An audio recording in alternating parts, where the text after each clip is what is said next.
Messieurs, dames, bonjour. Donc après avoir défini la représentation paramétrique des droites dans l'espace, on va discuter aujourd'hui de la position relative de deux droites dans l'espace, c'est-à-dire comment elles peuvent être l'une par rapport à l'autre.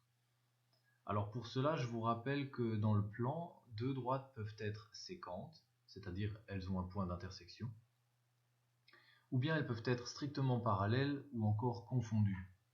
Je rappelle confondues signifie les deux droites sont exactement identiques, elles se trouvent l'une sur l'autre. Alors comment ça se passe dans l'espace? On va avoir, vous allez constater ça, un cas supplémentaire. Je vais vous montrer ça tout de suite. J'ai dessiné ici une droite AB, donc voilà les points A et B, donc vous pouvez voir les coordonnées ici. J'ai donné une équation paramétrique de cette droite. Alors je rappelle qu'ici on trouve un vecteur position. J'ai choisi le vecteur OA, donc on retrouve typiquement les coordonnées du point A en composante ici. Et puis ici un vecteur directeur de cette droite. Je crois que j'ai choisi le vecteur AB. En effet, je vais avoir 2, moins 0, 2. Moins 1 plus 2, 1. Et puis 5, moins 3, 2. Donc ici j'ai bien le vecteur directeur de la droite qui est le vecteur AB. Je vais dessiner une deuxième droite, la droite G que vous voyez ici, qui passe par le point C que j'ai choisi au hasard. Et voici une équation paramétrique pour cette droite G. Alors peut-être on peut déjà voir sur le dessin que les deux droites sont strictement parallèles. On le voit, si je tourne autour de la figure, c'est assez clair. Alors comment peut-on reconnaître ça maintenant sur l'équation? Eh bien, on remarque une chose. Donc ici, première chose, on retrouve les coordonnées, mais en vecteur du point C, n'est-ce pas? Donc on a 5, 6 et 2. Voilà le vecteur donc OC, le vecteur position. Et puis ce qu'on remarque sur les vecteurs directeurs de ces deux droites, c'est qu'ils sont collinaires. Voilà. Ce vecteur est simplement deux fois le vecteur directeur AB de notre droite précédente.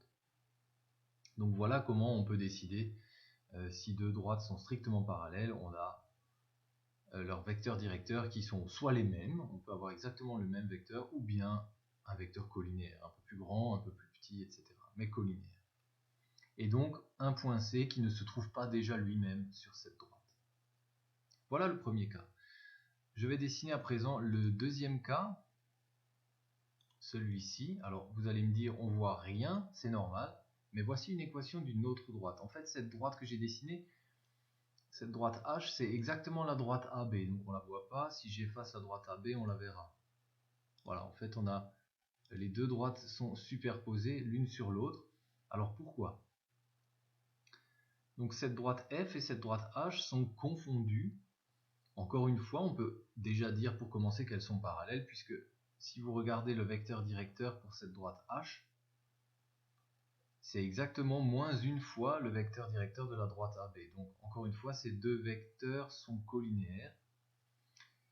Et puis ce point, en fait, n'est pas le point C, c'est un point qui se trouve sur la droite AB, puisque sinon, si ce point n'était pas sur la droite AB, on serait dans la situation de tout à l'heure, par exemple avec le point C. On va vérifier que ce point se trouve justement sur la droite AB. Alors, essayons de trouver le cas correspondant. Donc pour arriver ici, pour à x égale moins 2, on choisit ici k égale moins 1. En effet, si k égale moins 1, je vais avoir 0 moins 1 fois 2, qui est bien moins 2. Je vais avoir moins 2 moins 1 fois 1, c'est-à-dire moins 3. Et puis je vais avoir 3 moins 1 fois 2, c'est-à-dire 1. Donc je vais bien confirmer que ce point, moins 2, moins 3, 1, se trouve sur la droite AB. Et puisque la direction des deux droites est la même, on obtient finalement la même droite. Deux équations différentes, mais c'est exactement la même droite. On dit que les deux droites sont confondues. Voyons le troisième cas avec la droite I. Donc j'ai fabriqué ici une droite I, si vous regardez bien, qui semble rencontrer la droite AB. Donc on dit qu'elles sont séquentes. Voilà le point d'intersection. Alors, comment fait-on maintenant pour décider si deux droites sont séquentes? Eh bien, on peut pas faire autrement qu'essayer de chercher un point d'intersection. C'est-à-dire qu'on va égaliser ces deux équations. Donc on sait que chez le point d'intersection ici, l'x, l'y et le z de la fonction f va être égal au x, y et z de la fonction i, de la droite i. Et donc on arrive avec un système d'équations, donc avec à gauche ceci, qui devient égal à cette partie-là à droite. Et on peut alors résoudre ça sur la valeur des paramètres. Alors ici, j'ai pas pu faire autrement avec GeoGebra, mais il faut, quand vous calculez le point d'intersection entre deux droites, quand vous essayez de le trouver, donc déjà clairement, on voit que les deux vecteurs ne sont pas collinaires ici. Donc, ceci laisse à penser qu'il pourrait y avoir un point d'intersection. En effet, on peut tout de suite dire en regardant ces deux droites, ah oui, elles ne sont pas parallèles et elles ne sont pas confondues, puisque les deux vecteurs ici et ici sont pas collinaires. Si maintenant vous faites ce que je vous ai dit, c'est-à-dire vous écrivez ceci est égal à cela, et vous essayez de résoudre ça, vous devez absolument faire varier les paramètres. Alors j'ai pas réussi à le faire avec GeoGebra, mais il n'y a aucune raison pour que la valeur ici qui vous emmène sur le point S depuis la droite AB, ça veut dire ce cas ici, n'est pas nécessairement le même que la valeur du paramètre là-bas qui va vous emmener sur le point S. Ça veut dire quand on a plusieurs droites, et vous verrez ça dans les exercices, je crois c'est noté, on essaye de choisir un paramètre différent, puisque si vous utilisez la même lettre, en mathématiques, ça veut dire que cette même lettre devra aussi avoir la même valeur. Et pour arriver chez le point S, la valeur des deux paramètres sera en général pas la même. Donc je vous invite, quand vous avez 2, 3 ou encore plusieurs droites, à faire des paramètres différents sur ces droites. Ça veut dire, si vous laissez ici la lettre K, je vous suggère ici de mettre la lettre T ou S. Ce sont les lettres qu'on utilise habituellement pour les paramètres. Voilà. Donc si vous mettez ici par exemple la lettre T, vous allez obtenir un système avec trois équations, en mettant donc f égale i, trois équations avec deux inconnus qui seront les deux paramètres, le k ici et le t là-bas. Vous pouvez résoudre ce système d'équations avec votre calculatrice et vous allez trouver les valeurs des deux paramètres, le k et le t. Et en remplaçant le k dans cette équation ou le t dans l'autre équation, vous allez pouvoir trouver x, y, z qui vont correspondre aux coordonnées du point d'intersection S.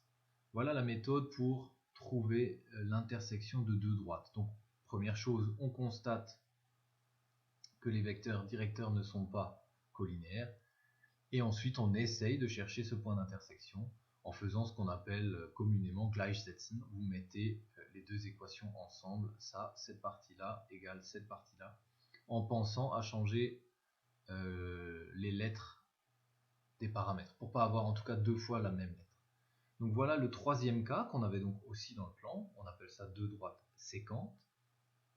Vous pourrez d'ailleurs essayer de faire le calcul pour retrouver le point 4,07 si vous avez du temps chez vous. Le dernier cas qui n'est pas présent dans le plan,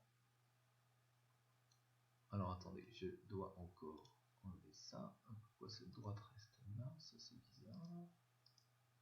Bon, la droite ne veut pas partir, je ne sais pas pourquoi. Pourtant je vais... Ah voilà. Ok. Donc je reprends ma droite AB du début, et puis je vais maintenant dessiner cette dernière droite J avec une équation. Ici, voilà. Alors, qu'est-ce qui se passe avec cette droite J? Eh bien, voilà le cas spécial qui n'existe pas dans le plan. On a deux droites qui sont ni parallèles et ni séquentes. C'est quelque chose qui n'est pas envisageable dans le plan. Mais dans l'espace, c'est possible. On a plus de place, en fait. Et voilà deux droites qui ne sont pas parallèles. On voit ça très bien. Elles ne sont pas séquentes non plus. Elles ne vont jamais se rencontrer. Vous pouvez faire comme vous voulez. Et c'est le cas, ce qu'on appelle des droites non coplanaires. Non coplanaires. Je crois en allemand on dit Windschief ou quelque chose comme ça. Je vous laisserai vérifier. Voilà le dernier cas. Alors là aussi, comment peut-on décider en regardant seulement les équations si deux droites sont non coplanaires? Eh bien, la première chose qu'on va essayer de regarder, c'est si les vecteurs directeurs sont collinéaires. Ici, on voit que c'est clairement pas collinéaire. Et ensuite, on retombe dans cette situation de tout à l'heure. Donc, quand les deux vecteurs directeurs ne sont pas collinéaires, on peut avoir soit un point d'intersection, soit pas de point d'intersection comme ici. Donc dans les deux cas, il faudra essayer de chercher ce point d'intersection. Si vous le trouvez, eh bien, on pourra dire que les droites sont séquentes. S'il n'y a pas de solution au système d'équations que vous pouvez écrire entre cette équation ici et celle-ci, je vous rappelle en changeant ici, en mettant t, s'il n'y a pas de solution à ce système, vous n'avez donc pas de point d'intersection et ça veut dire que les droites sont non coplanaires. Voilà pour les 4 situations différentes. Vous retrouvez ces 4 situations dans la théorie à la page 5. Voilà, je vous ai fait un petit résumé, vous avez ça, vous avez reçu ça sur papier. Je vous invite à lire ça jusqu'à l'indication stop. Donc on récapitule les 4 cas, pardon, droite confondue, droite strictement parallèle, séquente et non coplanaire. La dernière chose que dont je voulais parler, c'est de l'angle entre deux droites. Voilà, l'angle entre deux droites, on le calcule avec le produit scalaire. Donc vous voyez ici en jaune un produit scalaire et on utilise pour ça les vecteurs directeurs. On va simplement dire que l'angle entre deux droites, c'est l'angle entre les deux vecteurs directeurs de ces droites, simplement. Alors, U et V sont les vecteurs directeurs qui ont été introduits pour ces deux droites ici, donc formelles. Voilà le vecteur U et voilà le vecteur V.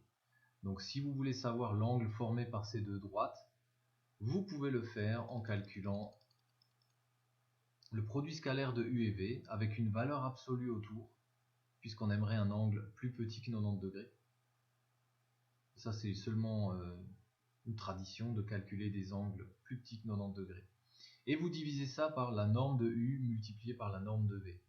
Voilà, j'ai mis une petite indication ici en rouge que vous pourrez lire aussi. Voilà ce que vous devez savoir sur l'étude de la position relative de deux droites. Donc décider si les droites sont confondues, strictement parallèles, séquentes ou non coplanaires. Trouver le point d'intersection si elles sont séquentes en résolvant un système d'équations et peut-être trouver l'angle formé par ces deux droites. On peut calculer l'angle entre deux droites non coplanaires. Alors même si ça ne fait pas beaucoup de sens, je vous remontre encore une fois, voilà, quand on a deux droites non coplanaires, c'est un peu bizarre de parler de l'angle entre ces deux droites, mais on peut le faire. Ça veut dire on va regarder la situation comme ça, et on va pouvoir calculer l'angle ici, entre ces deux droites. Il semble que ces deux droites soient orthogonales. Et pour ça, on peut le vérifier. Ah oui, c'est bizarre, j'ai pas fait exprès, mais il semble qu'il y ait ici un angle droit, c'est super. Et on peut le vérifier très facilement en faisant le produit scalaire des deux vecteurs ici directeurs. On devrait trouver 0. Vérifions. 1 fois 2, plus moins 2 fois 1, plus 0 fois 2. Oui, en effet, le produit scalaire est bien nul.